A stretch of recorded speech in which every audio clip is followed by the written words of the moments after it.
کوم یو انسان چې غواړي چې زما په سترګو کې د چمک پیدا شي، یو روښنایي دې پیدا شي، یو نور دې زما په سترګو کې پیدا شي، نو د هغې دپاره یوه ډېره بهترینه وظیفه ده یا ظاهرو.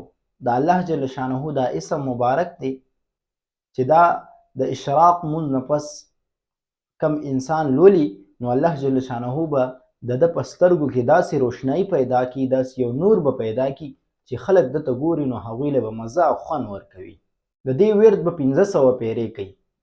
د اشراق مونځ نه پس، یعنی د اشراق چې کوم نور راوخیږي او هغې دپاره چې کوم مونځ کېږي، د هغې نه پس به دا 1500 پیرې لولي.